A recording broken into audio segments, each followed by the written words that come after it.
जय श्री कृष्णा भक्तों। श्रीमद् भगवद गीता अध्याय 8 श्लोक 2। अधियज्ञः कथम कोत्र देहेऽस्मिन् मधुसूदन प्रयाण काले च कथम ज्ञेयोऽसि नियतात्मभिः। अर्जुन भगवान कृष्ण से अपनी जिज्ञासा व्यक्त करते हुए कह रहे हैं कि हे मधुसूदन, भगवान श्री कृष्ण, आप कृपा करके मुझे बताइए कि अपने समग्र रूप का वर्णन करते हुए आपने जो अधियज्ञ शब्द प्रयोग किया है, यह अधियज्ञ कौन है और वह अधियज्ञ इस देह में कैसे रहता है। और हे भगवान, जो आत्म संयमी हैं उनके द्वारा मृत्यु के समय आप कैसे जाने जाते हैं, वे किस रूप में आपका दर्शन करते हैं। अध्याय 7 के अंत में भगवान ने अर्जुन से अपने समग्र रूप का जो वर्णन किया था, उसमें भगवान ने ब्रह्म, अध्यात्म, कर्म, अधिभूत, अधिदैव और अधियज्ञ, इन 6 शब्दों का प्रयोग किया था। साथ ही भगवान ने यह भी कहा था कि जो संयमित चित्त वाले मनुष्य हैं, वे अपने जीवन के अंतिम समय में मृत्यु के निकट आने पर भी मुझे जानते रहते हैं, उन्हें मेरा विस्मरण नहीं होता है। भगवान ने जब अपने समग्र रूप का वर्णन करते हुए ये सब बातें अर्जुन को बताईं, तो अर्जुन के मन में कुछ जिज्ञासाएं उत्पन्न हुई हैं।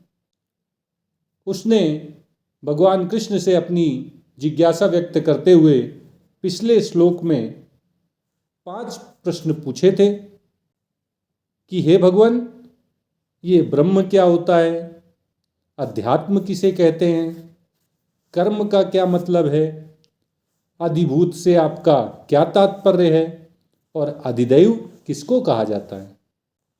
अब इस श्लोक में भी भगवान कृष्ण से अर्जुन 2 प्रश्न पूछ रहे हैं।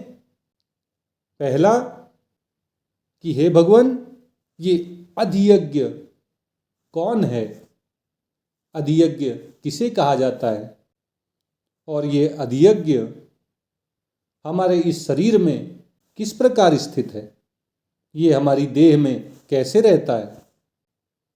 और दूसरा कि हे प्रभु, आप मुझे बताइए कि जो संयमित चित्त वाले, नियमित अंतःकरण वाले मनुष्य होते हैं, वे अपनी मृत्यु के समय, प्रयाण काल में, जीवन के अंतिम समय में आपको किस प्रकार जानते हैं, वे आपको किस रूप में देखते हैं, आपका कैसा अनुभव जीवन के अंतिम समय में संयमित चित्त वाले मनुष्यों को होता है।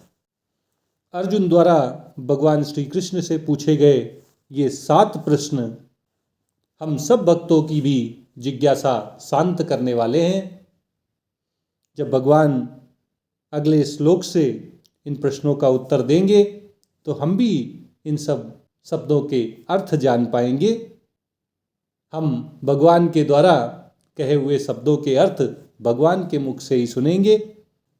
भगवान जब अपने विषय में बताते हैं तो वह पूर्ण ज्ञान होता है। इस पूर्ण ज्ञान से युक्त होकर मनुष्य भगवत प्रेम को प्राप्त कर लेता है। भगवान में उसकी श्रद्धा और उसका विश्वास दोनों बढ़ जाते हैं और वह निरंतर भगवत भजन करता हुआ भगवत प्राप्ति कर लेता है। ओम तत्सत। जय श्री कृष्णा, जय श्री कृष्णा, जय श्री कृष्णा।